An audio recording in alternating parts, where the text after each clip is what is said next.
Good afternoon, ladies and gentlemen. I would like to call to order this meeting of the Arlington ISD Trustees on May the 7th, 2020 at 4:02 p.m. Due to health and safety concerns related to the COVID-19 coronavirus, this meeting will be conducted by video conference. At least a quorum of the board will be participating by video conference in accordance with the provisions of Section 551.125 or 551.127 of the Texas Government Code that have been suspended by order of the governor. Members of the public may access this meeting via AISD website at www.aisd.net. The Board of Trustees on May 7th, 2020, beginning at 4:02 p.m., will convene in closed session pursuant to sections 551.071 through 551.084 of the Texas Government Code in accordance with the Texas Open Meetings Act for the topic set forth on our agenda. And I will say beginning now at 4:03 p.m. I read fast, but not that fast. We will reconvene in open meeting at approximately 5 p.m. Thank you.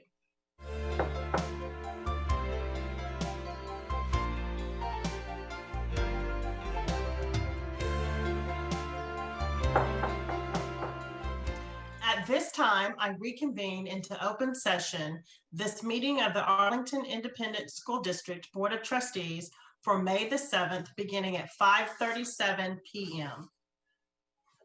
We will start our meeting with the open ceremony. So please join Ms. Polly Walton in leading us in the Pledge of Allegiance.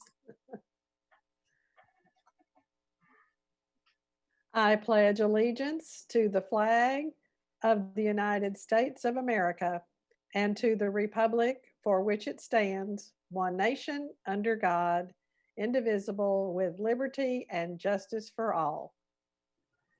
Thank you very much, Ms. Walton.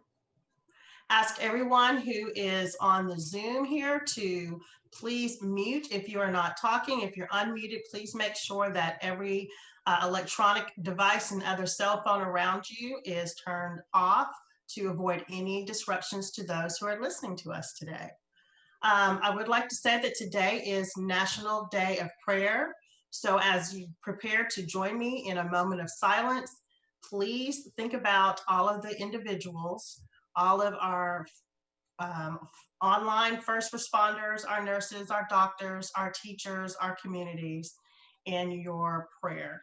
So if you would now please join me for a moment of silence.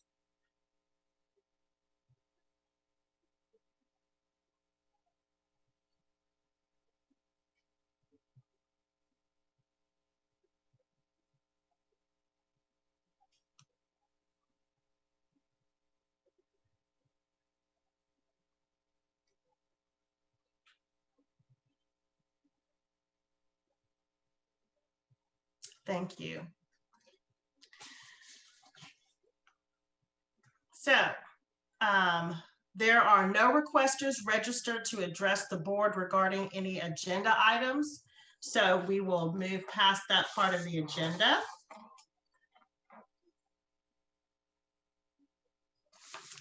Then we will move on to our next item, which is our action items. Dr. Cavazos.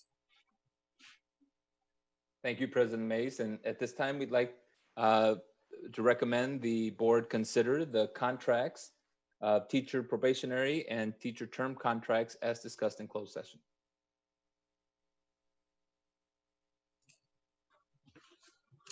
Since this meeting is being conducted virtually, our vote will be a roll call vote. So please state your name and your vote of either yes, if you are in favor of this motion, or no, if you are not in favor of the motion. So at this time, do I have a motion? Okay, do I have a second? I'll second. Okay, so we have a motion by Dr. Reich, a second by Ms. Fowler. At this time, we will start our vote. Ms. Polly Walton? President Mays, I vote yes on all of these contracts with one exception. I will recuse myself on Andrew Walton. Thank you. Dr. Reich? I move to approve. David Wilbanks, I move to approve. Yes. Bowie Hogg, Vote in the affirmative. Melody Fowler, I vote in the affirmative and recuse myself for my sister, Lisa Holman. and Justin Chapa. I vote for, and I abstain as to Sarah Holder at Bowie High School and Kimberly Ingebretson at Crow Elementary. Okay, so the vote is all affirmative with the recusing of the individuals named. So all are in favor, so motion passes. Thank you. So next on our agenda are any items to be withdrawn from the consent agenda. Are there any items any trustees are wishing to withdraw from the consent agenda? If so, raise your hand and state your name. Okay, I see no hands raised and I heard no name stated. So tonight we're going to consider these items on the agenda. Mrs. Powell, please. Thank you. President Mays, board members, Dr. Cavazos, there are 4 bids on the consent agenda this evening. And in all 4 cases, the administration is recommending the low bids and the bids that represent the best value to the district.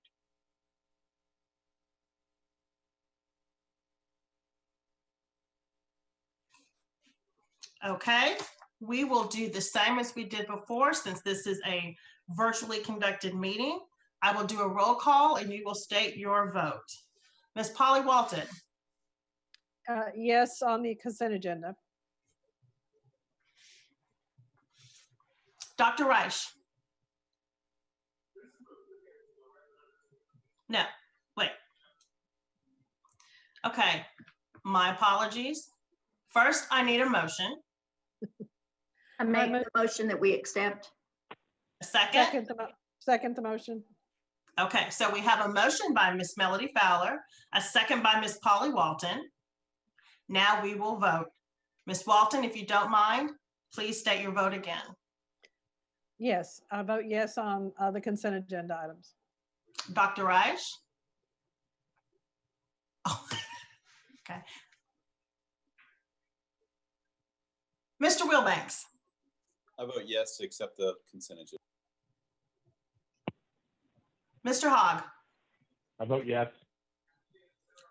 Mr. Chapa? Vote yes. Ms. Fowler? I vote yes. Okay. Dr. Reich, I'm assuming this means yes? Sorry, I was muted. Yes. Vote Okay, yes. I just want to make sure. Okay, so all voted in, President yes. Mays, I did not hear what Mr. Wilbanks said. I'm sorry. Okay, no problem.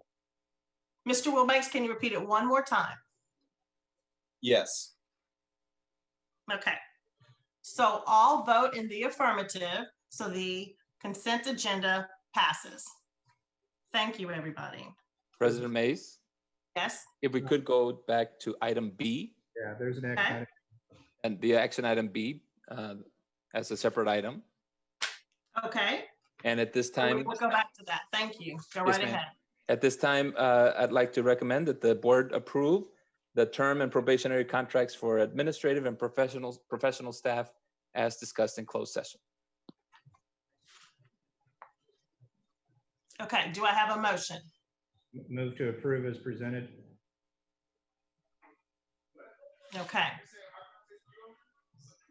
Ms. Walton? I'll second that motion. Okay. So motion by Dr. Reich, a second by Ms. Walton. Once again, since we are virtually conducting this meeting, I will call your name and please say yes if you're voting in the affirmative and no if in the negative. Ms. Walton, Yes, Dr. Reich, Yes. Mr. Wilbanks, Yes. Mr. Hogg, Yes. Ms. Fowler, Yes. and Justin Chapa. And you're muted, Justin. Can you hear me now? Yes. Thank you. I vote yes. I do have an abstention for Terry Chapa, who's a facilitator. Okay, thank you very much. So all voted in the affirmative with one abstention for the individual named. So motion passes. Okay. So next on the agenda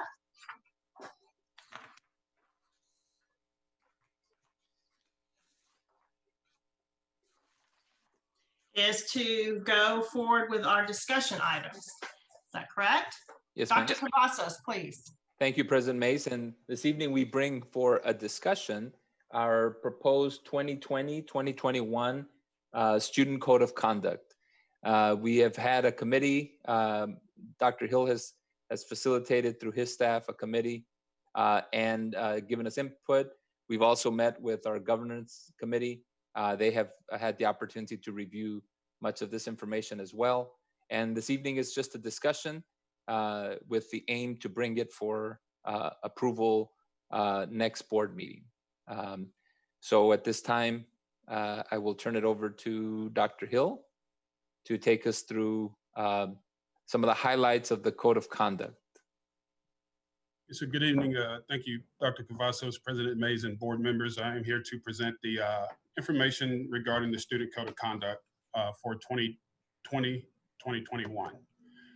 So just a little background. Each year in the spring semester, a committee is assembled to review the Student Code of Conduct. This committee considers recommendations for additions, modifications, any changes or deletions from the document. Recommendations are reviewed by campus administration. Those recommendations are presented to central administration and then ultimately to the board governance committee and then to the board for consideration.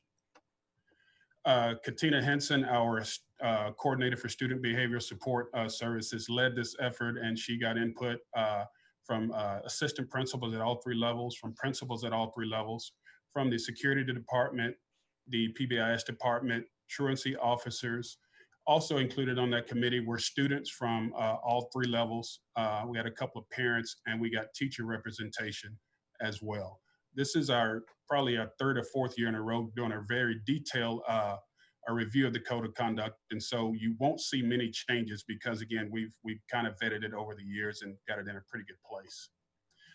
Some of the recommended changes for this one is adding language related to special education and child fine in alignment with Senate Bill 139, adding some clarifying language for Section 504, further defining assault and associated consequences with assault, defining conditions for which a student may lose extracurricular privileges, and just a general overview for some grammatical consistency within the document. These changes have been presented to the governance committee, and we have met and reviewed those changes.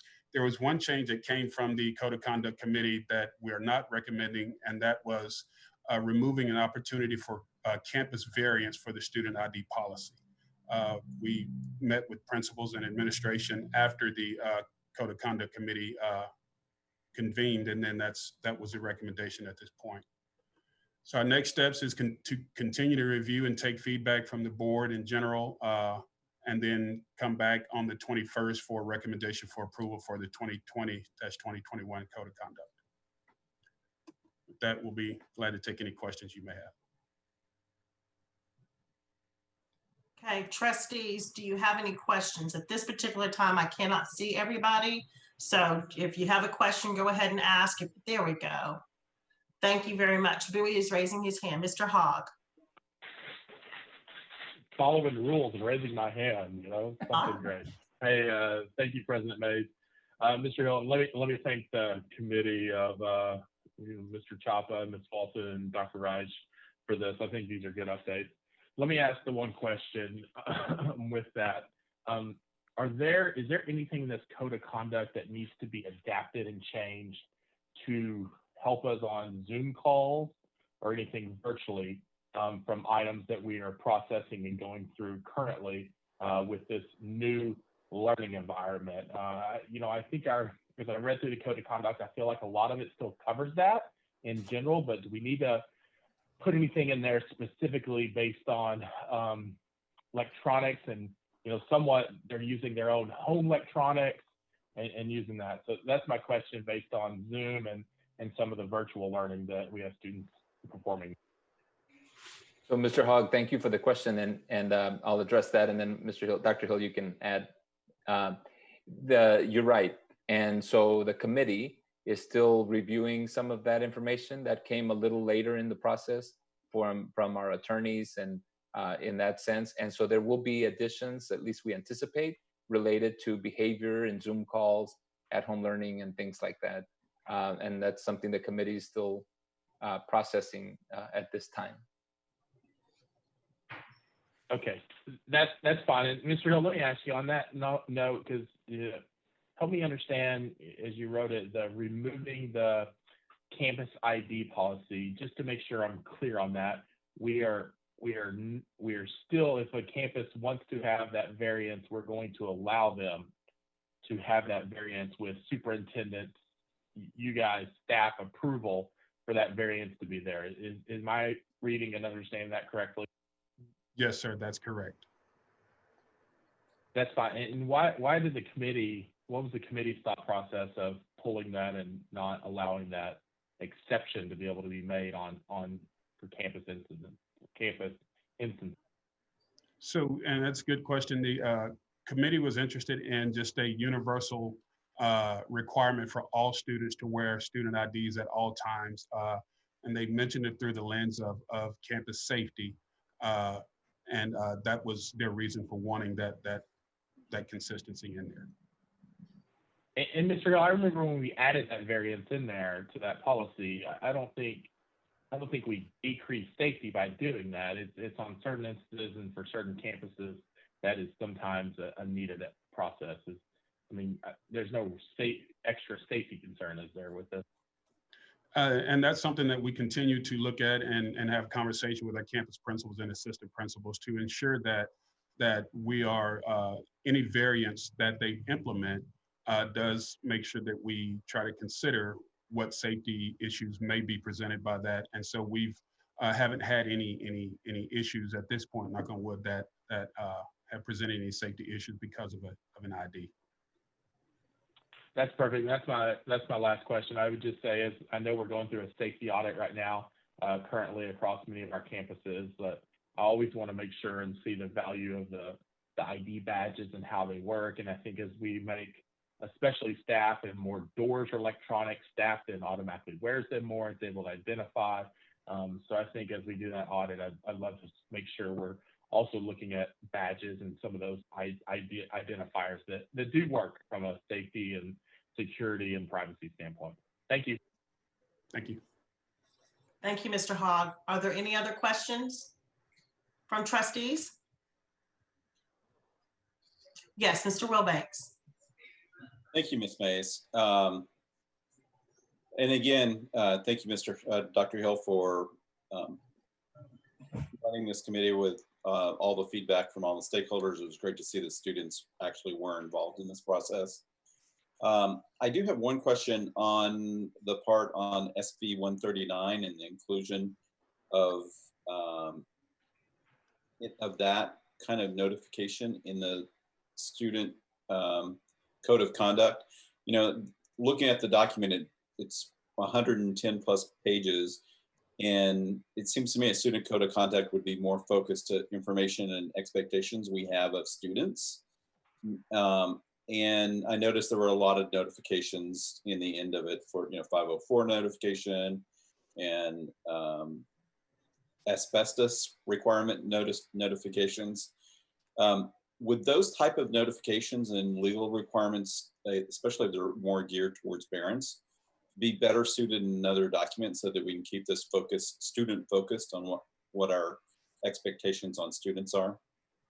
Yeah, that's a conversation that we've had in the past. And again, the addition of the language of Senate Bill 139 was the law requires that it be made available on the website and the special ed website and any other documents. What we were attempting to do here was just to be overly transparent and put it in another location where we think parents would be perusing through or maybe have access to it. Just one more place to present that information.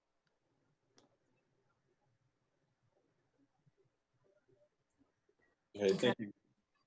All right, thank you, Mr. Wilbanks. Questions from any other trustees? Okay, I don't see any other hands.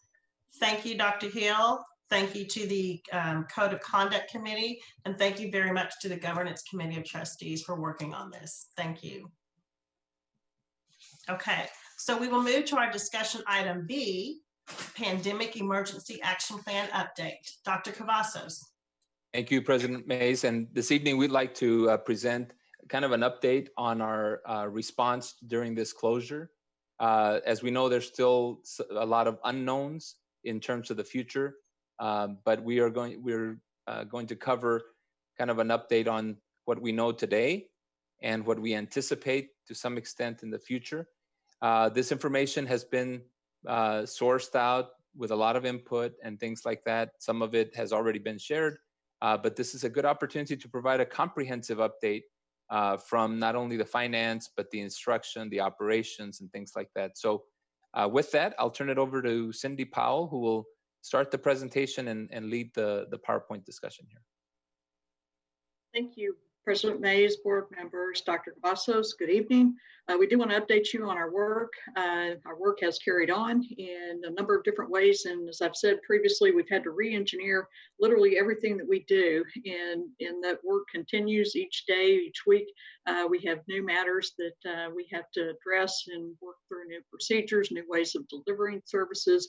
And I'm proud to say that, that we've been meeting those needs today. So we're going to do this in two parts. I'll give more of an operational update to begin, and then Dr. Wirtz will take over and speak to the instructional side of our work.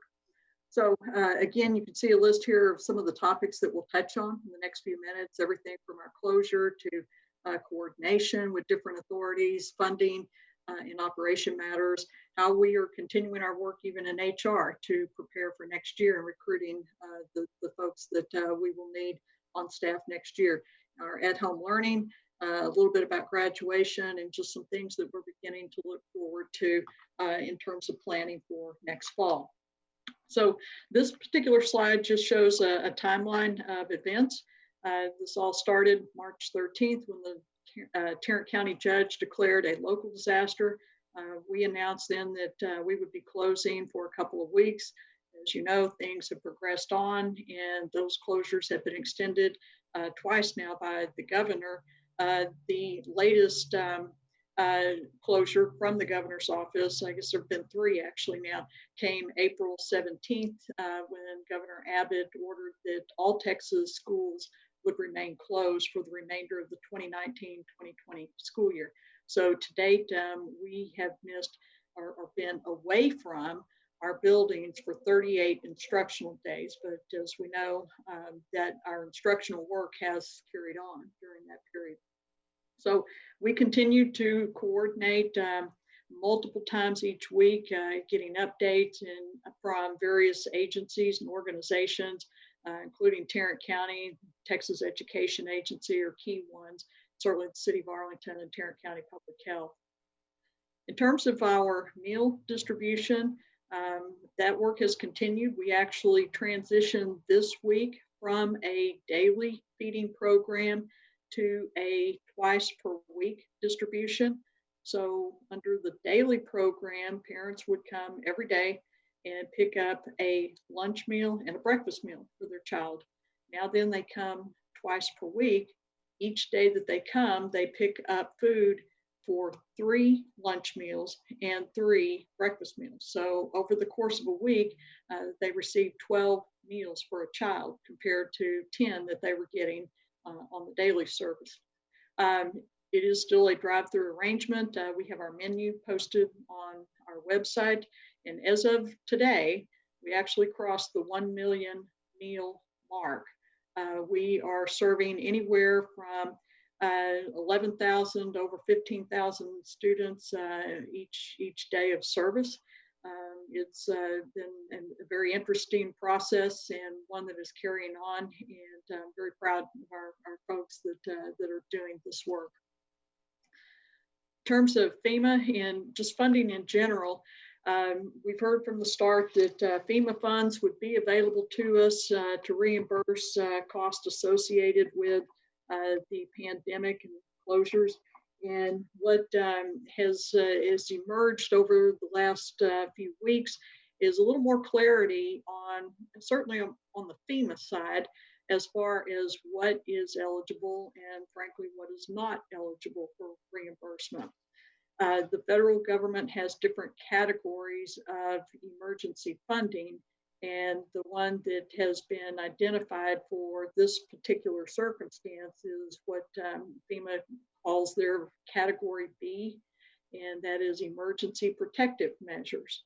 And so what you see here on the slide is a definition from FEMA of what qualifies under Category B.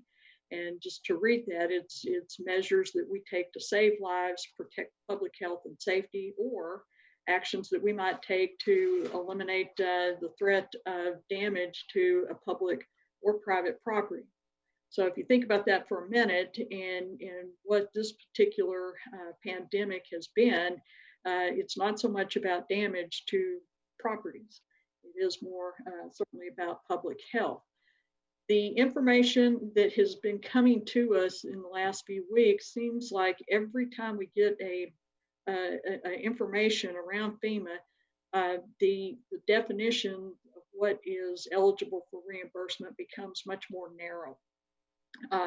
The things that are eligible for reimbursement are incremental costs for cleaning, sanitation of buildings, any emergency medical care, which in our world is public education, we generally are not responsible for. Medical sheltering, again, not something you would typically see us providing. Things that they very specifically have said are not eligible for reimbursement. Distance learning, anything associated with distance learning, FEMA feels like needs to be covered by the U.S. Department of Education and perhaps CARES funding.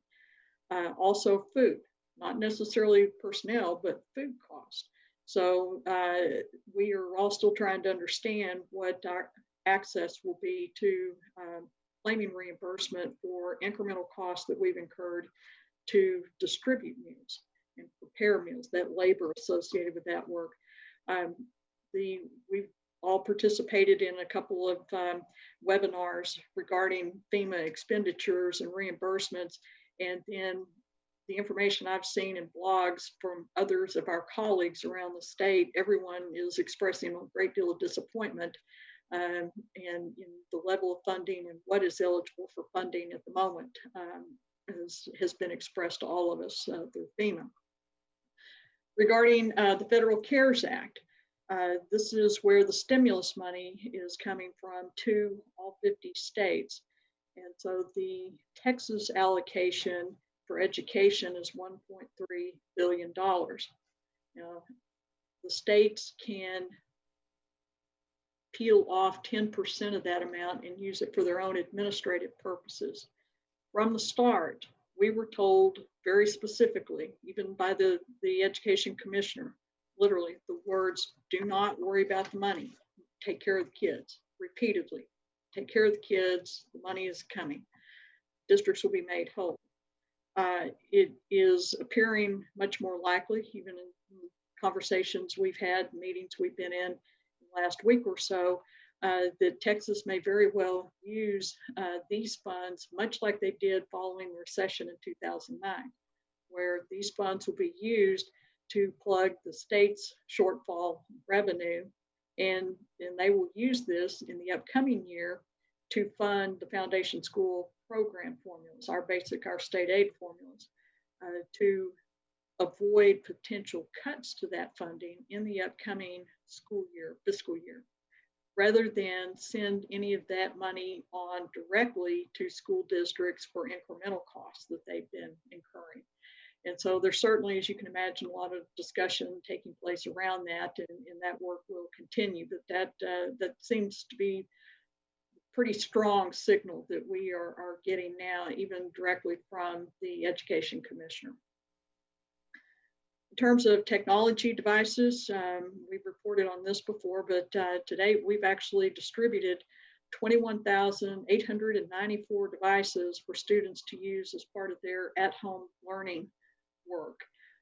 We've also have a process in place for identifying needs for Wi-Fi for connectivity, and providing hotspots if necessary. And our technology department is working with schools and departments to prioritize those needs and those devices.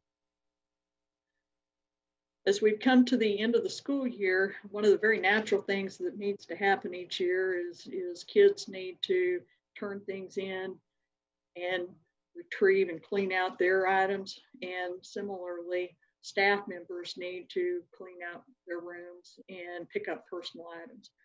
We have already published a framework for staff members to access the buildings at the end of the school year.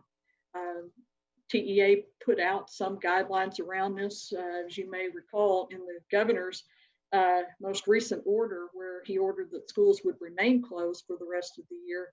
Part of that order was very specifically that teachers and staff members could come back into the buildings to retrieve personal items and to take care of some year-end business. And so they also put out some guidelines that school districts could follow and consider as they built their process for doing that, or their procedures for doing that. And so we met with some principals, we took their input, we developed a set of protocols, if you will, and published that to all the principals last week. Principals have the discretion and the autonomy to tailor those things to meet their own unique building needs. In terms of students, we're working on that one right now, and I anticipate that by probably middle of next week, that information will be ready to go out on how students will turn in devices, what devices will be turned in, and in some cases, what devices we will just suggest that they not turn in at the moment, just hang on to, such as technology devices that they may likely need during the summer to continue their learning. So we're working on that. Again, we've met with a group of principals. We've met with department heads from departments that routinely have a lot of equipment and instruments and uniforms and things of this nature that kids have in their personal possession for part of the year, and that we need them to turn back in to us. So we're finalizing that. The principals have had some input on this and are continuing to review some of what we've drafted, but that should be finalized next week. You heard me mention when we started that certainly we have to continue our work to prepare for next year. And part of that work that happens every year is recruiting. And so our HR department has worked very hard to continue that work. And they've held even a virtual job fair this year, obviously something new to us and probably for a lot of other employers as well. So that virtual job fair took place on April 28th from 10 in the morning until 2 o'clock in the afternoon through Career Echo platform. And we looked at several different systems, and this seemed to be the one that would best meet our needs. Principals were able to go online ahead of time and view information that candidates had uploaded in advance when they registered. And then the principals could review that information or video, and they could schedule actual visits with the candidates. We actually had every one of our campuses, plus a number of departments, the ones that again routinely are engaged in hiring a number of people throughout the district, everyone from athletics to fine arts, early childhood learning, especially around our pre-K programming, substitute services, world languages, all were involved in the process. 912 people actually registered for the event, and 703 of those attended. So very successful from our perspective. And the information is still there, so the principals can continue to review that information and contact candidates to interview them. HR department has also been working with us and year-end educator appraisals, and you all are aware of this work and these choices. Administration solicited a lot of input from different folks, from teachers themselves, from principals, also from department heads that have large numbers of employees in different kinds of employee groups. We've also met with DIDC and took their input and around possible year-end appraisal requirements. We surveyed, looked at what other districts around us were doing to make sure that that we were being consistent with others. And ultimately, there was consensus out of all of this work, all this input, to request a waiver from TEA for exemption from our year-end appraisal process this year. And that aligns with what several other districts around us are doing. So we have already filed that waiver request. The board gave the superintendent the authority to do that in a previous meeting. And so the waiver request was filed on April 30th. We have, as part of that process, though, established a protocol whereby employees and their supervisors can meet to have informal conferences this year, and that still gives plenty of opportunity for developing our employees and for our employees to express to supervisors things that are important to them and to take feedback from them. None of this will be documented, and no formal reviews or review documentations though will occur this year. That wraps up the operational piece of the presentation. And so from this point, Dr. Wirtz will take over. Good evening, President Mays, members of the board, Dr. Cavazos. So a lot has happened over the last several weeks. And so I'm gonna share with you a little bit about where we are and where we're headed. And the first thing I wanted to reorient everybody to was to the multiple phases of our approach in terms of having an instructional response during closure. Right now, we're currently in phase 3, and phase 3 will continue throughout the rest of the school year. And we will begin to move into phase 4 once we enter the summer school months. And phase 3, as you remember, was primarily designed for teachers to provide direct instruction to their students via Canvas and/or Seesaw. And we also have printed packets for primary grades that are available at our feeding sites each week for parents who want to work on that with their students. One thing I wanted to point out to you and also the public is just the design of the Learning Hub. It's evolved over time. If you remember at the beginning of phase 1, it was primarily a one-way system that was designed to give parents and students activities and instruction based on the core content areas. And slowly over time, we made it easier for the public and teachers and staff to navigate based on what their roles were. So if you were to go into the at-home Learning Hub today, you would notice that we divided it between Student Hub, a Parent Hub, and Teacher Hub. And inside these buttons are materials and resources and information that directly correlates to the population at which it was designed. The at-home Learning Hub really is focused in the learning side of it, meaning for students and teachers around direct instruction. And the instruction that's being provided to the students is coming from their teacher of record. So all of our courses are online now, and students are actively engaged in that process. We also have additional information for how we're providing accommodations and needs for our special education our students who are participants in the Gifted and Talented program, and then also some accommodations or things that we can do for those who are English language learners who are needing access to other resources in order to be successful. We also frequently provide additional information updates and FAQs on each of these places, specifically on the Teacher Hub and on the Parent Hub, just to keep our stakeholders abreast of new information, as well as some recent decisions that are being made in the district in terms of upcoming events, which I'll talk about shortly. So one thing we're trying to do every week is to try to measure what the level of engagement our students are experiencing and their progress. And so we have done this so that we could figure out the best way to accommodate and to provide a way of intervening when we find that students are either struggling in this environment or are what we're calling missing in action. They're uncontactable or non-contactable. We're not finding them. And so one side of it is academic, and one side of it is about just engaging in the process of learning.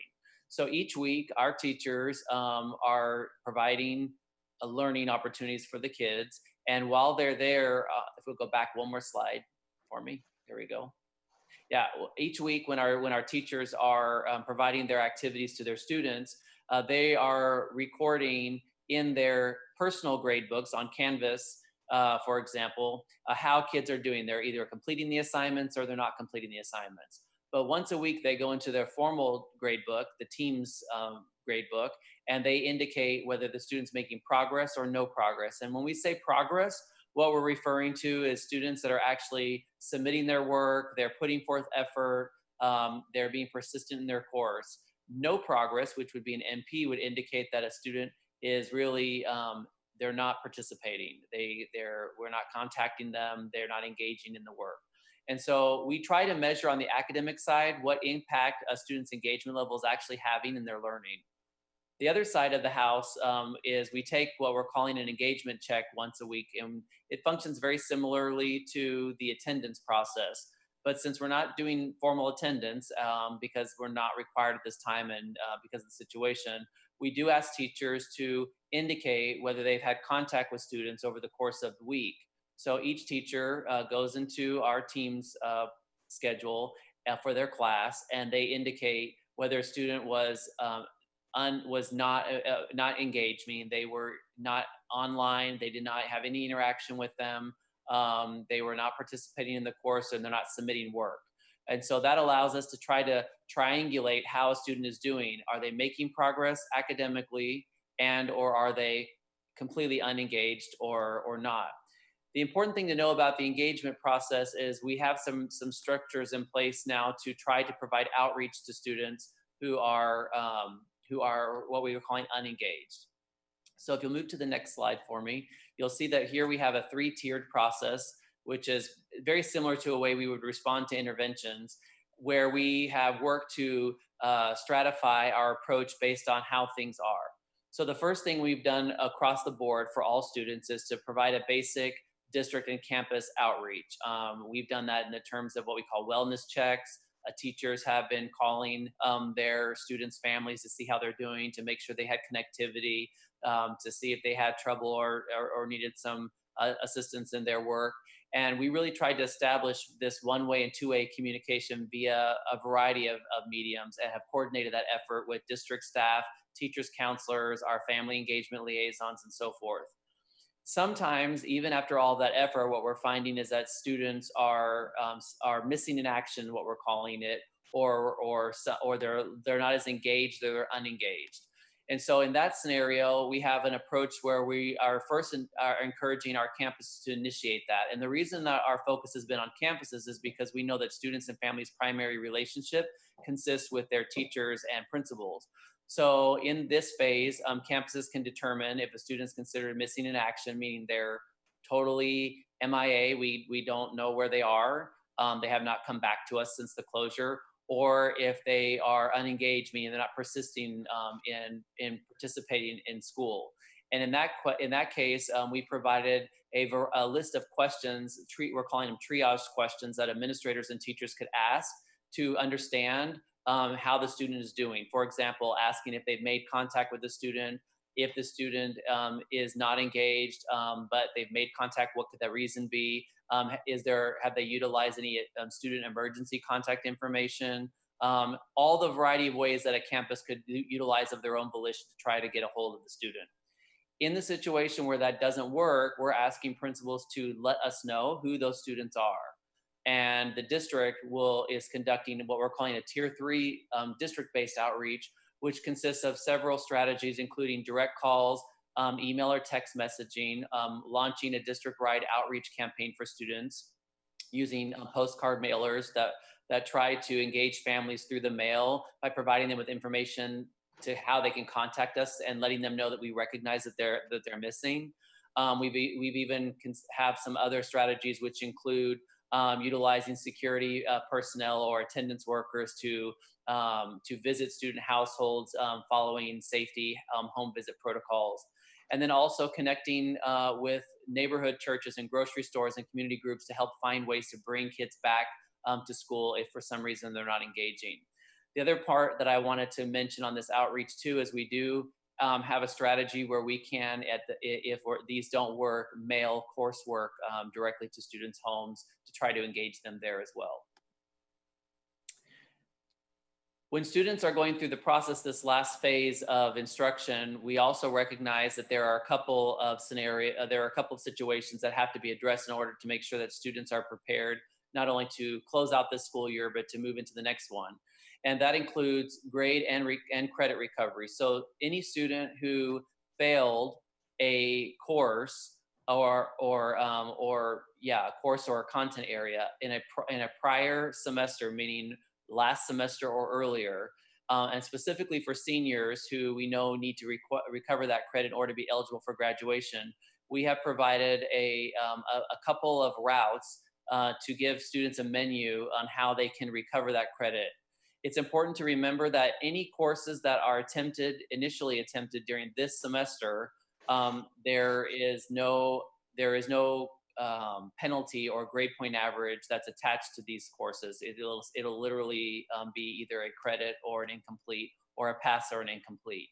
But if you started a course prior to the semester, those rules still apply. And so we need to make sure that our students have an opportunity to recover credit.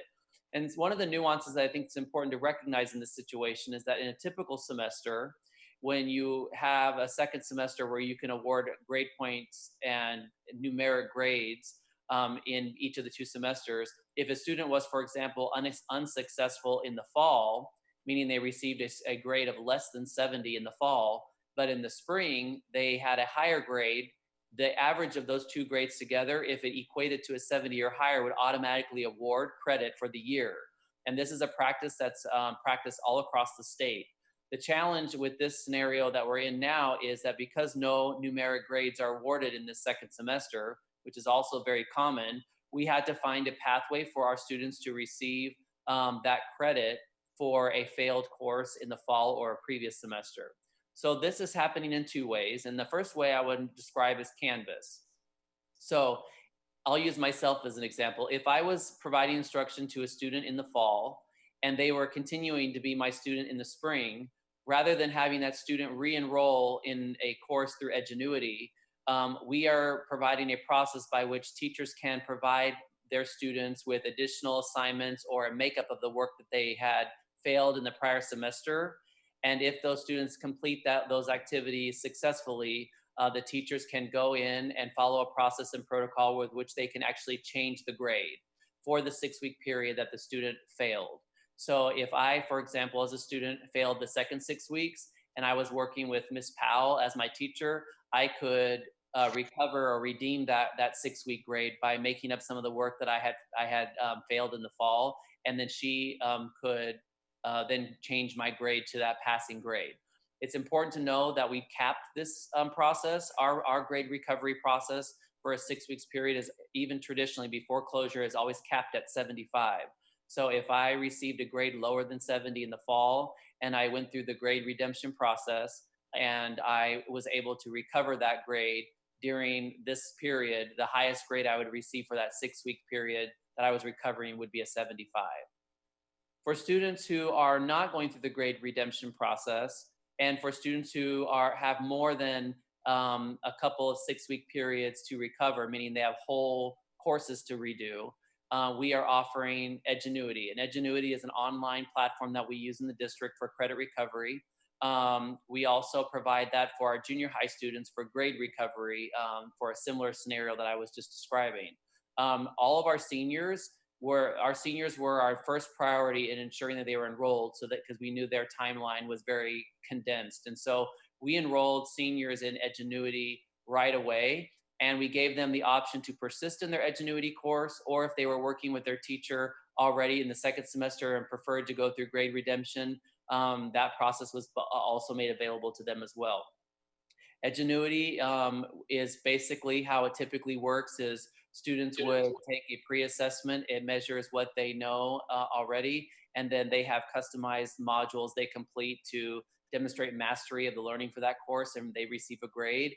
When that grade is earned, the Edgenuity teacher then submits a grade redemption a grade recovery form, and then their grade is actually changed on their transcript.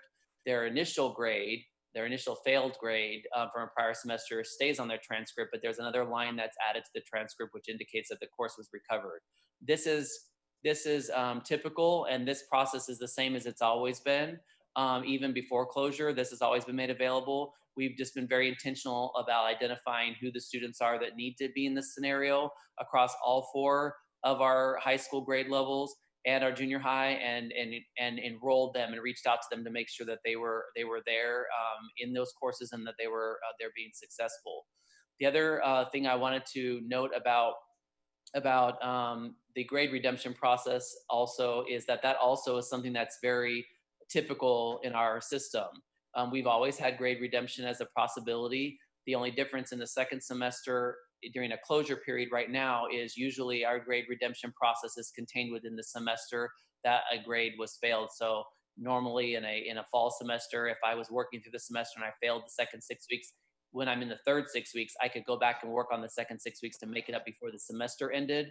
But because we're in this situation where we're trying to provide as much flexibility for students as possible, we extended that process into this semester, and students are working through that right now.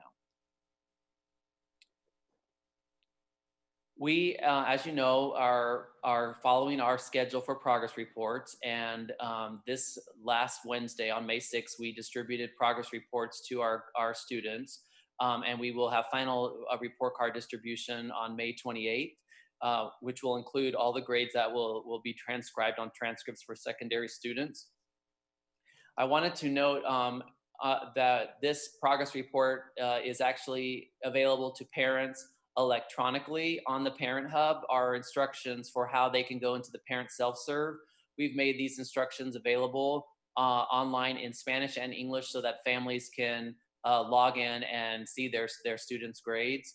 And these grades are accessible by computer or any smartphone. The next part I wanted to describe is, as we get closer to the school year, the importance of really helping to make some decisions around whether we should promote, retain, or award credit to students. And the most important part about this that I really want to emphasize is our focus on generosity and grace, and really trying to consider the scenario that we're in and how we can best provide support to our students. We know that this scenario that we're in right now, that students are going to have learning gaps, and so we are already planning for the need of universal interventions across the district when we come back to school. So with that being said, we are in the process of finalizing guidance that we will provide to teachers, and that guidance will help them in making early decisions to streamline their efforts to support their students. And when I say early decisions, we will be asking our teachers next week to finalize their grades for the semester so that we can have a sense as a school district about which students we should spend the last 2 weeks of school really focusing on to ensure that our students cross the finish line. What I'm not suggesting or insinuating is that school is over. Kids will take class and do their coursework all the way through the end of the year, but we know that if a student is going to not receive credit for a course, or if a student was going to be retained, teachers should know by this point next week whether that is in fact the case or not. So we're going to ask teachers to do that, and what we are going to do is provide some guidance around how we decide around promotion or credit.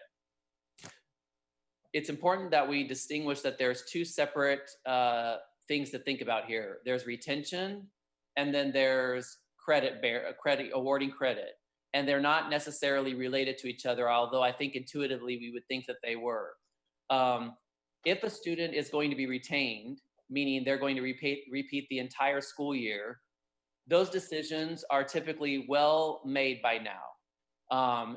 Normally in a school year, at the end of the 4th 6-week period, which we had before we had closure, we already indicate to families whether retention is a possibility, so that parents and students are put on notice that their student is struggling, and that there might be a discussion later on down the road for retention if it doesn't get any better. So with that being said, it's very possible in this circumstance that we're in now that a student could earn an incomplete on a course, or earn an incomplete in a specific subject area, and still be promoted or receive be promoted to the next grade level. You just because you receive an incomplete on your report card does not necessarily mean that you need to repeat the entire school year.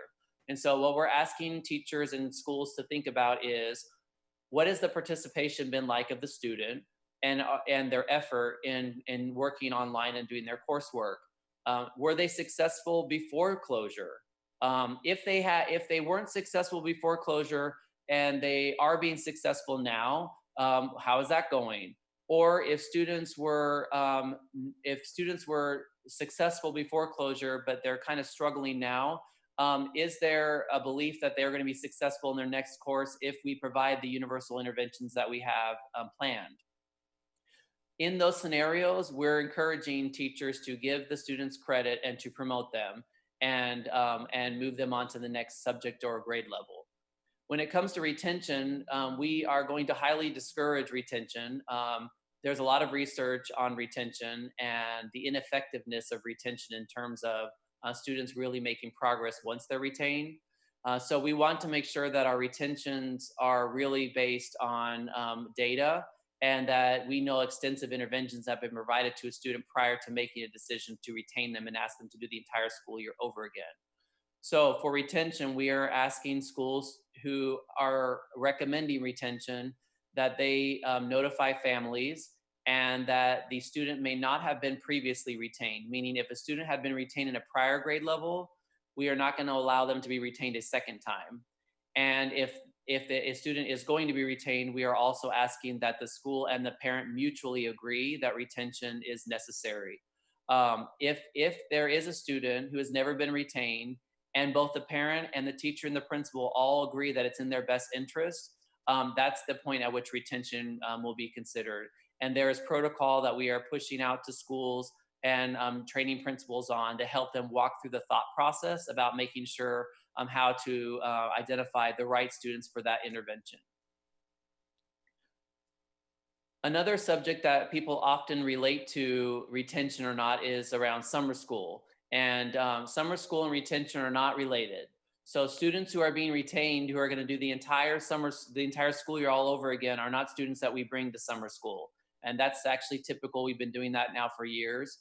Summer school is really designed to provide opportunities for students to either earn credit to accelerate their learning, to recover credit because they failed a course in the past, or to provide interventions for students who need a little more effort for prep in order to be ready for the next school year. So this year we will continue with summer school as we always do. And we will offer it at all three levels: elementary, junior high, and high school. And you can see there on the screen what courses and things that we'll be offering. If it's a credit recovery or an intervention-based course, which would be all of elementary, junior high, and the credit recovery courses at high school, those courses and efforts we are offering for free. Any accelerated courses that are being taken for first-time credit, CTE courses, and dual credit courses, those are tuition-based. And that has always been the case in our practice, tuition-based, and students will continue to have that opportunity as well. The other thing that we've been thinking about, though, is that there are some students who may not be eligible for summer school or extended school year, but who could easily participate in learning activities at home over the summer. The great majority of students we know don't go to summer school, but we know that in this situation, more learning is probably helpful and ideal. So we will be providing at-home learning packets available online for our families to engage in at their own volition. And I want to share with you a little bit about that. If you go to the next slide, TEA is publishing something called Texas Home Learning 2.0. And right now, we, as you know, from the very beginning, had published things on our website in our at-home learning hub for families to use from the very beginning. About, I would say, 2 weeks ago, maybe, TEA published their own documents for school districts to leverage. By that point, for us, we were already deep into our process and teachers were teaching, so we didn't really need to utilize the resource. However, we do intend to leverage that resource to keep learning going for students who are at home during the summer months.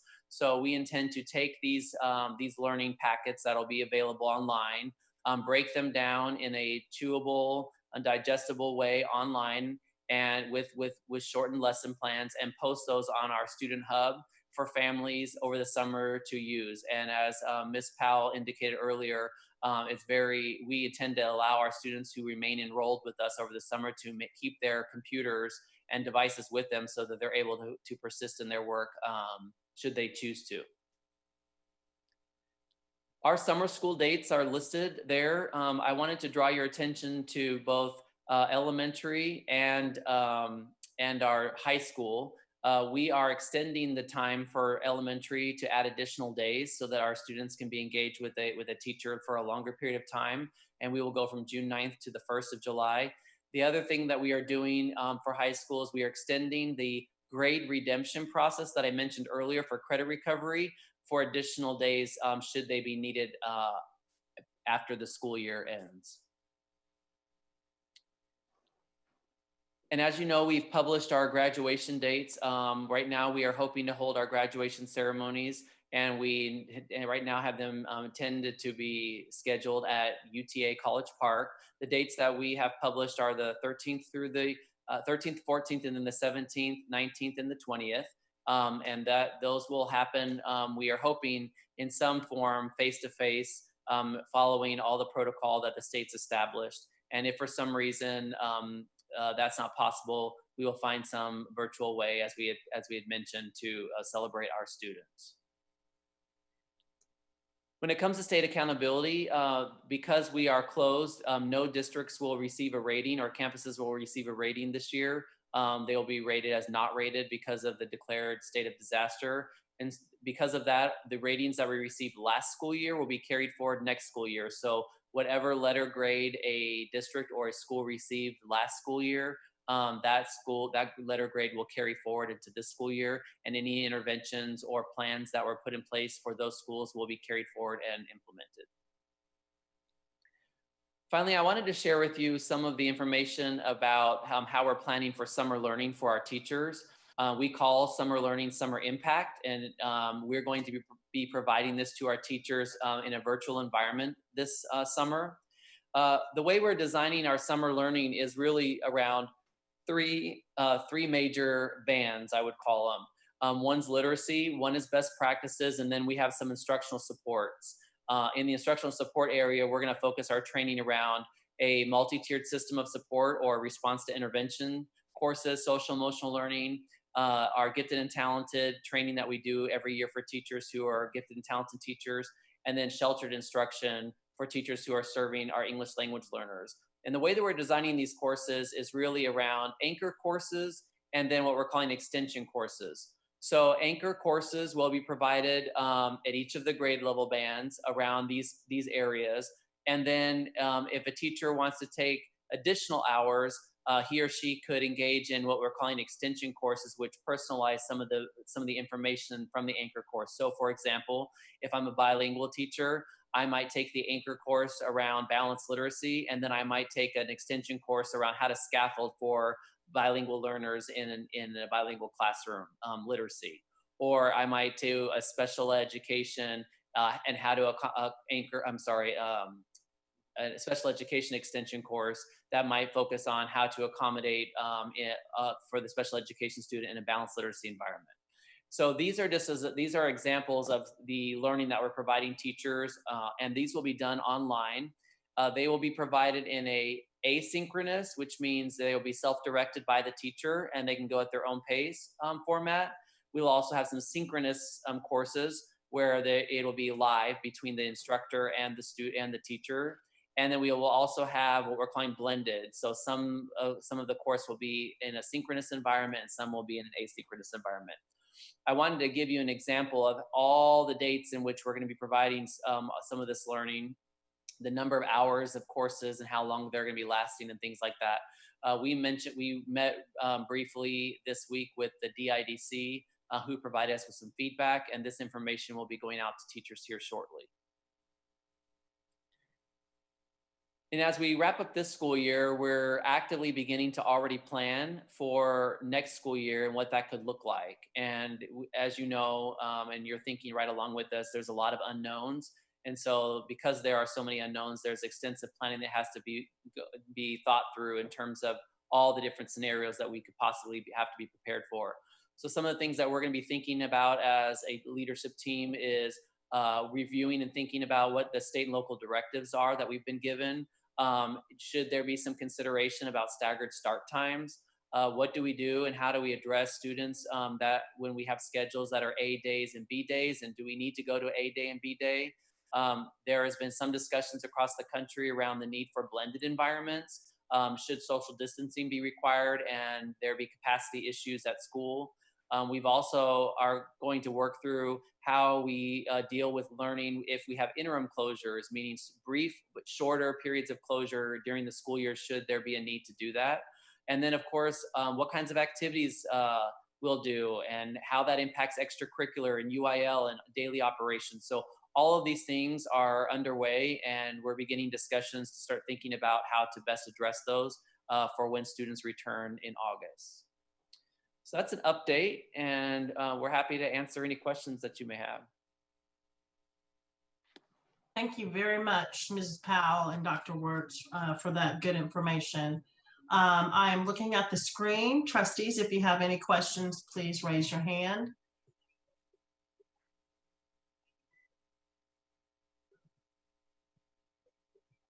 I do not see.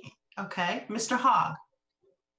Yeah, thank you, President Mays. And I just got one question. You know, Dr. Wirtz, have we done maybe any surveys or is there anything in the future about, you know, our teacher, I don't want to say workload, that's not the right word I'm looking for, but our teacher thought process on how this is working? I think especially I hear a lot from pre-K through second grade, and see my wife having to help and do that. They're doing all these activities, and then each teacher provides feedback on each one. And sometimes there's, you know, 150 pieces they're approving of activity and progress.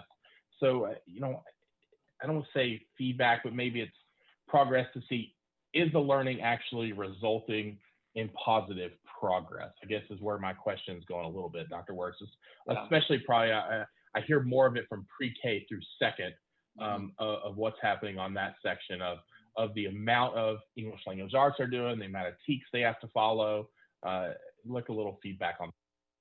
Yeah, so that's a really good question, and one we are definitely have to assess. I will tell you, it's challenging in this environment for teachers, right? Because even, and I'll use the pre-K through 2 example that you had, they approve activities in their library for the students to engage in, and then they have to decide which of those activities are the ones they want to provide feedback on to students that will show whether progress is happening or not. But even in those environments, it's very different than what you would normally have in the classroom, where the kids are around you and you can actually monitor their progress on a daily basis. And that even gets exacerbated in other courses like Canvas, where you're still providing activities and you're still helping students learn, but the pace at which you go is obviously decreased because you're in school with them a lot less, obviously. So to answer your question, yes, we have discussed the need to survey our staff and to get a sense on how this has been going. And I think that data will really help us as we inform our work in planning for the future. As you know, this was something that we developed very quickly. I'm really happy at the beginning when we started, because although it's been challenging, I have to say we have a tremendous staff who have been very resilient and overwhelmingly positive about the process. So I feel very blessed about that, and I'm very grateful to them. But yes, you're right, in terms of learning, this is not ideal, and it's difficult for teachers, I think, to totally understand exactly where all of their kids are in this environment. And so we do intend to solicit their feedback about how they feel like it's been going and what things we can be thinking about as we plan for this next round or the future. That's perfect. And I think that's good. And listen, I think we have, you know, we talked about a lot about, like, this is a learning process. We're doing this from the very start. We've got to have grace, but we also know we have a lot of really high expectation and overachieving teachers and parents who are like, I have to complete every single assignment. And I've seen my kids' assignments and I've told them, don't complete every assignment. You know, it's a lot of assignments to sometimes complete. So I think the more we, I'm sorry. No, go ahead. I was going to underscore what you were saying, because I think that what you're saying is a common comment that I think families make. And so I think it's important to punctuate it, which is we are trying to, and as teachers, we have to balance the fact that we have families at home who are working, their children are around them, and they're trying to be the parent and the worker and also a teacher. And we realize that's completely not ideal in any circumstance, let alone expect a student to sit in front of a computer for hours on end, little ones especially. So we recognize that, which is why we tried to provide some freedom and some thoughts to teachers about how many assignments to even grade every week, and also some guidance around how much time those assignments should take a student to complete.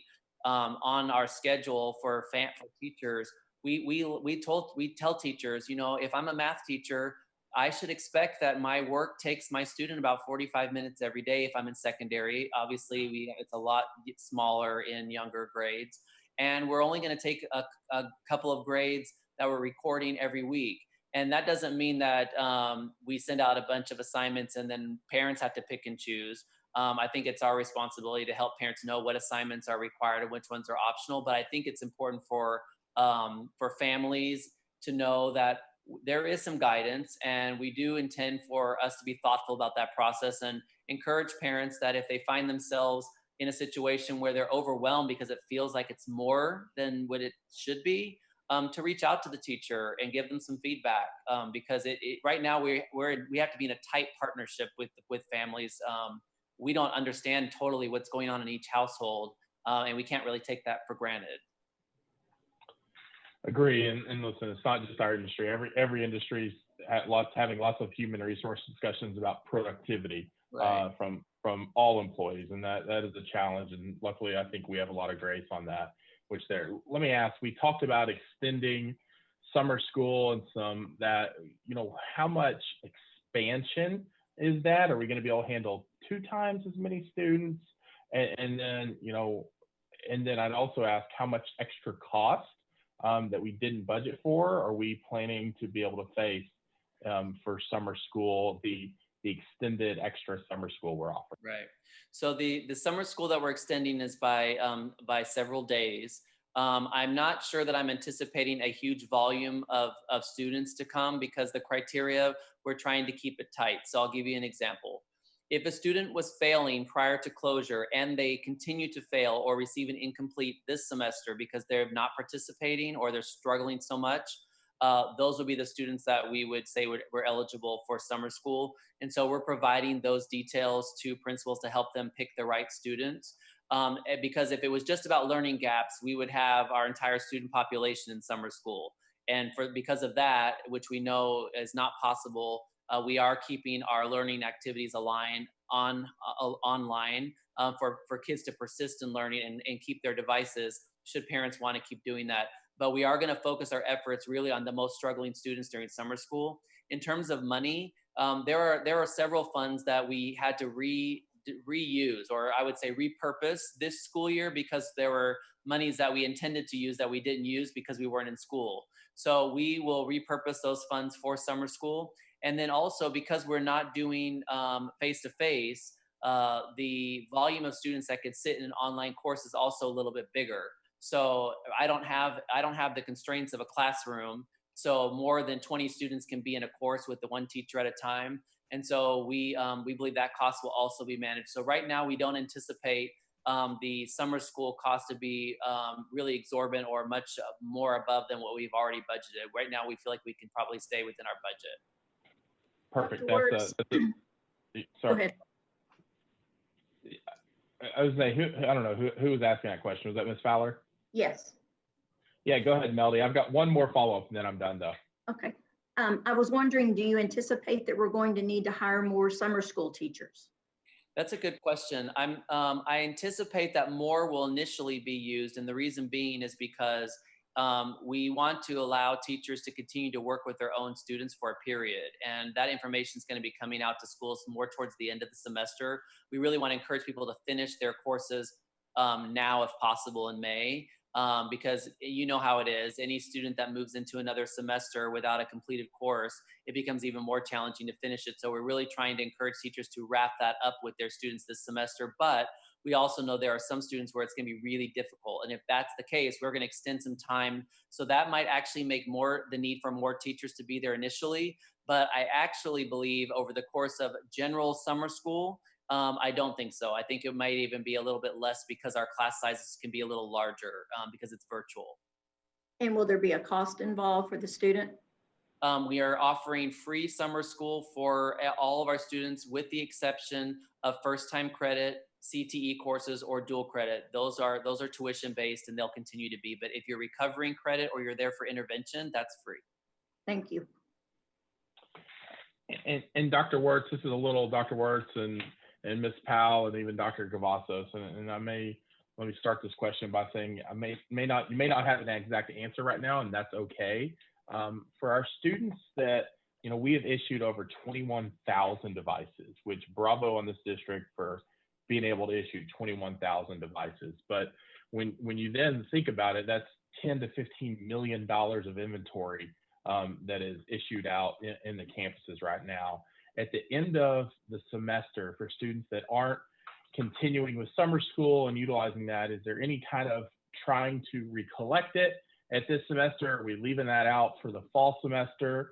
When they don't have any lesson plans, what's the expectation of, are we just letting those devices sit around their house that will probably be used, maybe not for a lot of schoolwork, but there is a risk of that much inventory being out within the district for that. That's my question. I'll let you take it, Cindy. Sure. So, and I see Dr. Cavazos, were you wanting to speak? I'm happy to answer. Go right ahead, Ms. Powell, go right ahead. Okay. So you're right, Mr. Hogg. And we recognize that, and we want to make sure that the option is there and that access is there for kids is the primary thing. We will focus efforts around students who are leaving us, whether they're graduating, whether they're moving, whether even they're moving within the district. We want to make sure that that we account for those devices. Everyone, though, even if they're moving from one campus to another during the summer, as long as they're still with us, we want to make sure that they have access to a device. We will work like mad to get them back at the right time. And I think we've done a very good job up front in how we've checked those things out and in knowing where those things are. The condition that they're in is another key thing to us. But we were very strategic in how we went about distributing those devices. I think that will help us on the back end. Also, simply the engagement that our teachers are having with students and making sure that that we still know that they're there and they're engaged with us, I think will help us as we begin that effort to collect them back. Our technology folks have already developed a very robust protocol for beginning to retrieve those and assess their condition and clean them and what have you. So that is something that we think will take a good bit of time, especially since we know that we'll be having students who hang on to those over the summer. But it's something that we're prepared to start very promptly once this school year is officially over on May 28th. We'll gather up everything we can and then we'll go through that exercise again beginning in August or beyond as appropriate.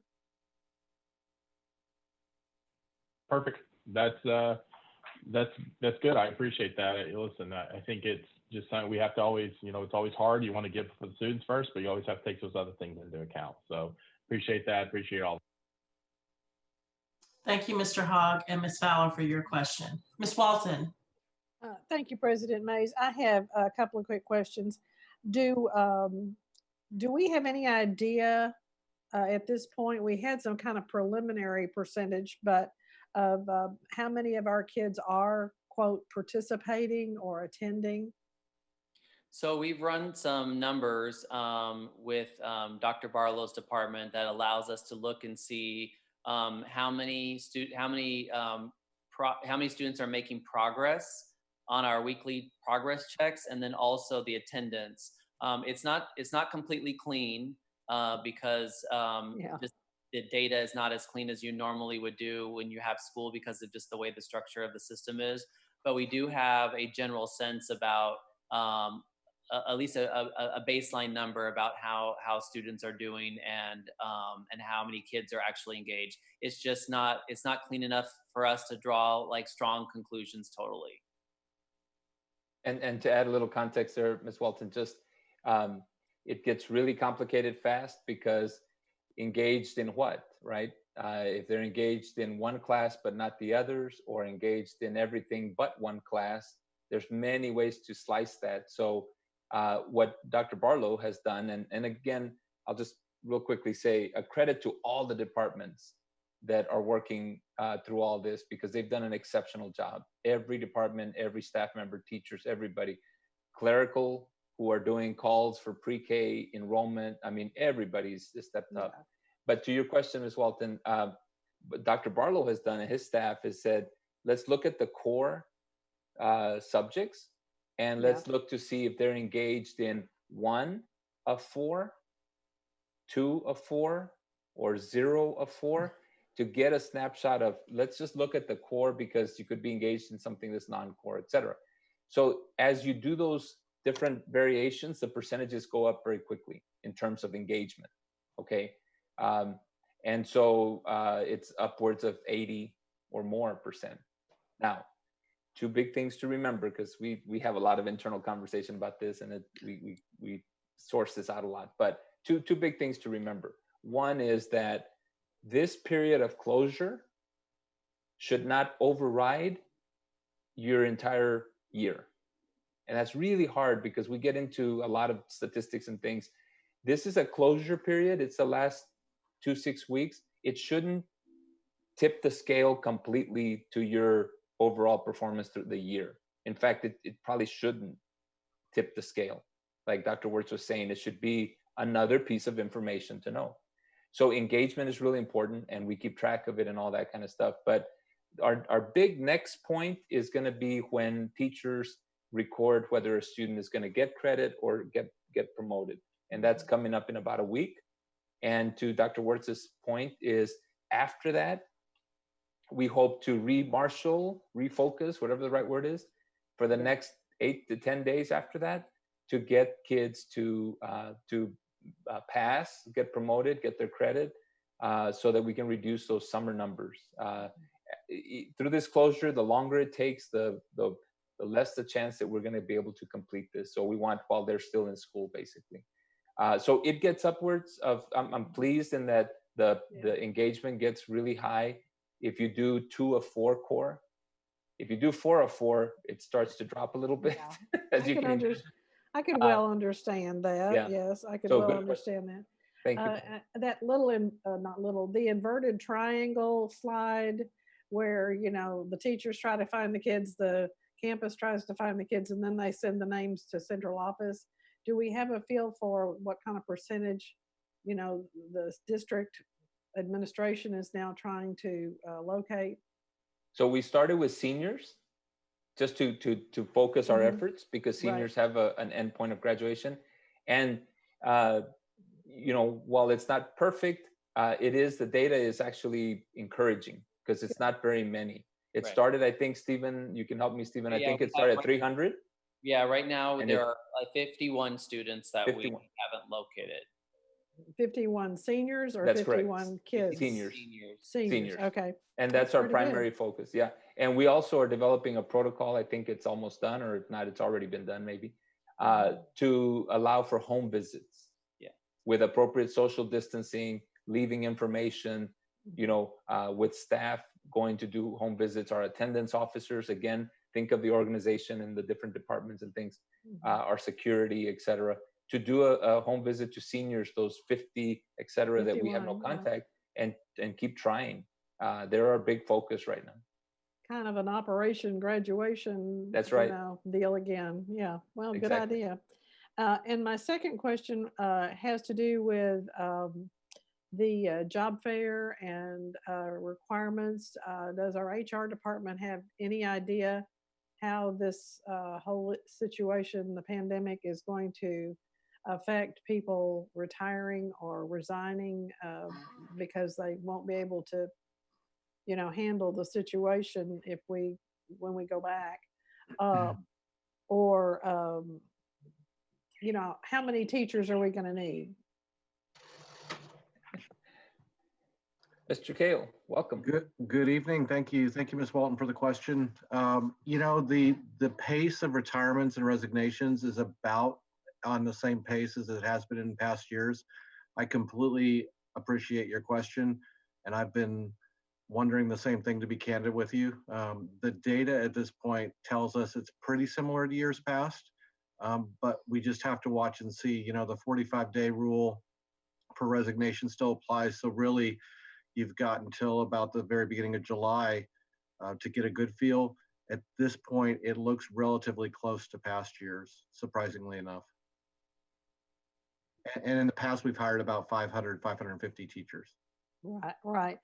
And I've heard that other districts are really suffering, you know, like, you know that they're going to lose 10% of their faculties or their not faculties, of their faculty members. I know ours has always been less, our percentages has always been less than that, so. And go ahead, Ms. Walton. Our attrition rate annualized in normal circumstances for teachers is somewhere between 12, 14%, somewhere in there. Oh, really? Okay. Yes, ma'am. And that's actually fairly consistent. And again, it looks like we're on about the same track. We're anticipating the same volume, to the extent that was why we did the tech career fair, because we wanted to be prepared and make sure that we had those candidates available. Interestingly enough, aside from those that have either resigned or retired so far, for me was the actual volume of people who from other districts obviously came to the fair. And that was a little bit higher than we would expect in a normal career fair. In a normal in-person career fair, we might have 600 or 700. We had that many actually attend. We had 900 registers. So that attendance demand was a little higher. So our applicant flow is actually okay. Okay. And how are we doing on pre-K 4 teachers, since we're going to increase their numbers this year? We're actively seeking those, as we are all of our other positions. I don't know that we're having any particular difficulty with that. I believe we're on track. Okay. That's great. Thank you very much. Yes, ma'am. Thank you, Mr. Kell. Thank you, Ms. Walton, for your questions. Dr. Reich. Thank you, President Mays. Mr. Kale, while you're still on screen, do you have any information regarding other districts with what their numbers are looking like with, I'm assuming they're doing virtual job fairs as well, if they're on par comparatively or increased? What do they look like if we try to benchmark against that? That's a great question, Dr. Reich. My understanding is actually we were one of the first ones out of the box in terms of getting ours done. And so we were a little bit ahead of the others. So we don't have that to compare to yet. But I will certainly gather that data as it becomes available. Well played. That's great. Yep. We got on it. Yeah, that's good. That's really good. And Ms. Walton, I think it is safe to say that many of us are losing some faculties during all of this. Dr. Wirtz, I have just a couple of questions for you. Specifically, I appreciate everything that you said with all of the measures that are in place. And I guess I'll preface this with, thank you to everybody in the district. You're really firing on all cylinders. And for the teachers out there, of course, being Teacher Appreciation Week, I got to put that shout out to all of our teachers for exactly what you just stated. They're handling so many things: household management, parenting, teaching, et cetera, all at the same time. So yes, with our tenant of grace, thank you again for everything. With regard to those students that are checking in, that we are able to observe, so to speak, have we had issues regarding like tech support, the ones that are using our technology, and those that aren't? Have we had situations of internet access or connectivity? Obviously, with everybody online, there's a lot of throttling down of internet access availability, et cetera. So have you heard that in your department? Who addresses that and that kind of thing? So, so two things. We have tech support available that parents can reach out to if they struggle, or even teachers. And I actually inquired, this is a good question. I actually inquired about this last week to see how it was going. And the help ticket numbers are very low. So we're actually doing pretty well with that. In terms of connectivity, we've actually only gone down, I would say maybe twice the entire time. And Eric Upchurch, the new assistant superintendent, has been really great in working with the team to get it immediately back up, at least within a couple of hours. And so I don't feel like it's it hasn't really stunted our activities online, really in any significant way at all. I mean, I'll speak for my own child. She'll try to log in, and the other day, and she got stuck, and then it was back on. So that's happened to us, I believe, 2 times, but it was very brief and resolved pretty quickly. We also, one thing I would say too, that I know that Eric's team is working on and recently distributed, is hotspots. So we have some families that struggle with connectivity. And so we have worked on distributing hotspots to provide internet access and Wi-Fi to families who have the device but don't have connectivity, so we can solve that. And so far that's been going well. Great. That's great to hear. And yeah, for him, what a time to come onto a district in a virtual. Yeah, he's doing great. He's doing absolutely. Yep. Yeah. Excellent. So this is not necessarily related, a little bit of a tangent, just curiosity, and I don't know if you would have the information regarding everything in the summer being virtual, summer school, et cetera. Are we anticipating doing any kind of camps at all, or are those completely out? No, we're not doing any kind of extracurricular camps. Yeah, we're not doing that. We do have we have the learning lab and things available for students from who are doing like a credit recovery kind of thing, like our 600 New York kind of school and things like that. But regular like tech camps and things like that, we don't have those planned right now. Right. And I think the reason being is simply because the amount of effort it's taking just to provide regular instruction from the technology staff who would normally dedicate themselves to that. They have to be available for 2 things this summer. One is to make sure that they are accessible for teachers who are providing direct instruction, and also the professional learning that we're providing teachers in preparation to return to school. If we were to distribute those staff to focus on other things, they wouldn't have the bandwidth to support those main things. So that's the reason right now why we don't have those planned. Sure, that makes perfect sense. That combined with the fact that we really don't know what is going to be at play with social distancing protocols, on campus access, et cetera. At this point, we're almost at that point of too late to even try to prepare, even if it was a normal scenario. So I appreciate that. Regarding the accountability ratings and them being frozen for next year, there's been a lot of discussion, obviously, from our stance of why don't we look at postponing accountability yet again for next year. And I know there's been different discussions. This might be for you, might be for Dr. Cavazos as well. Where at this point do you get the barometer where the state is leaning, where TEA is leaning, and do we need to advocate very readily on not having those accountability ratings at all again next year? Because we're going into a year with complete question marks. We have no idea what we're going to be doing. We don't know what it looks like. We don't know what's going to be happening. And it sure would be nice to be able to just focus on those things rather than the anticipatory, oh, and come springtime, guess what? We're kind of doing the same thing. I'll let Dr. Cavazos respond to that. The only thing I would say is I was even on a call today with the commissioner where he talked about research that was recently published by the NWEA articulating the gap that's going to be persistent probably for years to come. So there's awareness around that. I don't know if Dr. Cavazos wants to speak to the accountability. Yeah, so it's an important question, Dr. Reich, and I think you hit it right on the money. The at least mode right now, based on our conversations with the commissioner and with others, but is that they're in a process of gathering the facts. And I think in an effort to make a case, and that's kind of my opinion, that part of making a case. But I'll give you an example of the facts that are gathering. So this whole notion of engaged or unengaged during this time is something that we have led the effort in gathering. And I credit Kevin Barlow and others, Eric. And so very likely, if our conversation went the way it went, very likely the state's going to ask for that information through a PEEM submission in the summer.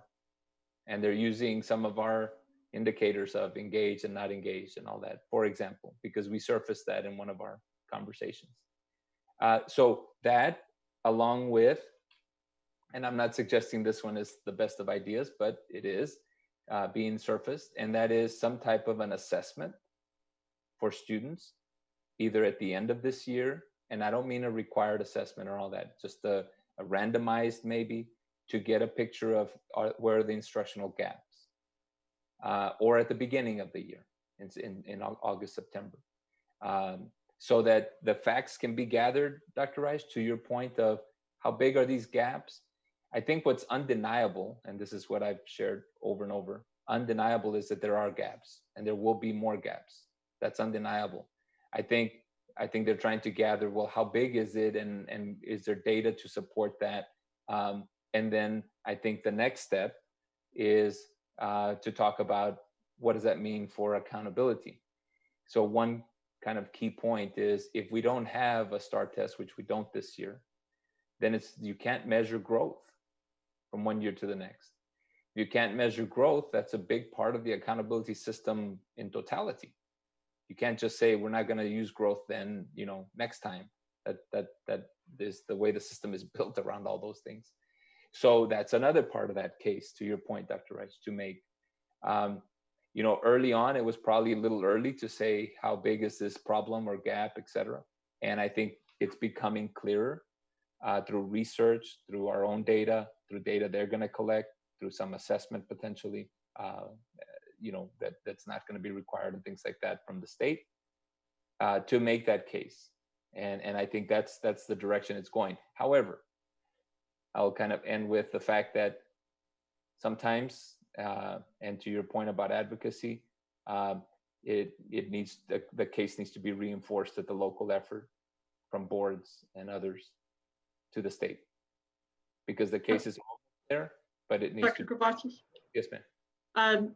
They actually published those PEEMS codes today. Absolutely.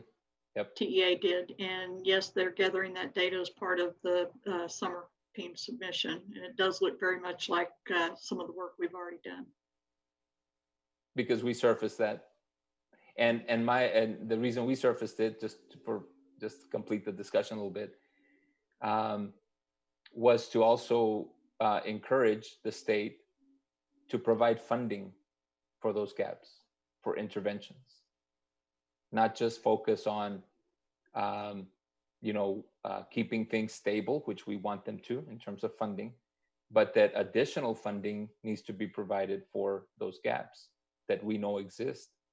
And then obviously the accountability and those things that follow. But they took that, and we, and now it's part of PEEM submission, which I don't know if that's exactly what we wanted, but we're ready to submit it. Okay, very good. I do appreciate that, and we will act as we need to. I know as a board, I have confidence in this body that we will put it out there loudly to be able to address that appropriately.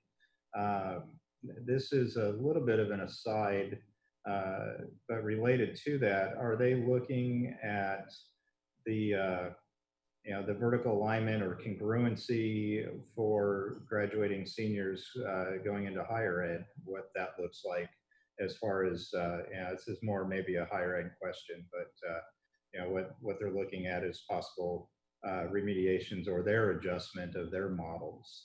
And I'm asking a little bit out of curiosity for right now, but also as part of this discussion that we're having, that this could be a 1 to 3 year gap closure. So what does that look like long Exactly. And Dr. Rice, I don't have that insight necessarily. I'll just say that those are conversations that are happening because we know that it takes years to fill those gaps.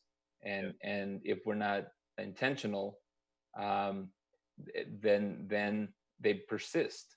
And that intentionality is with the funding and the interventions and the no accountability in terms of no testing next year that we would want, so that those interventions can take place, that there aren't any distractions and assumptions that the kids are just back and so they should just be ready to take a STAR test next year. Those are bad assumptions. And we have to persist in helping people kind of understand that. The other point, and that we've surfaced pretty persistently, is not to, well, I'll say it positively, that this is not the ideal learning model for students. It works for some. Distance learning at home, we know it works for some, but it's not a silver bullet for every type of instruction now going forward, because we all stood this up. If anything, what I've shared with our TA, commissioner and others, is that this may be an opportunity to do a wide-scale research, because we've all gone to this mode across the state. And maybe we can identify for the first time in maybe a long time, what are those things that work and what are those things that don't work in full scale or in big scale, because we're all experimenting with this, if you will. But that's the other caution, is that this is not an ideal learning setting, and we're delivering and kids are responding, they're engaged, and all these things that we talked about. But it's not ideal. And that's a point, I think, to your point, Dr. Reich, is another advocacy point, is to not get distracted by trying to, stand this up as a solution for the masses. That it should be reserved for times like this, and also for those students that it does work for. And this is a great time to figure out in a better way how those things work for some students. Yeah, sure, absolutely. Yeah, I think the one of many positives that will come out of this is our ability to look at more of a flex learning model, see how appropriately that can be implemented, not just in our district, but statewide. Yeah, there are a lot of considerations there. Well, thank you very much. It'll be interesting with Ms. Powell, what you said is, as far as the $1.3 billion of funding, less than 10% cost to plug the state holes, combined with the extra costs that us and every other district is taking on, not just now current, but also in working on closing these gaps going forward. It's unfortunate.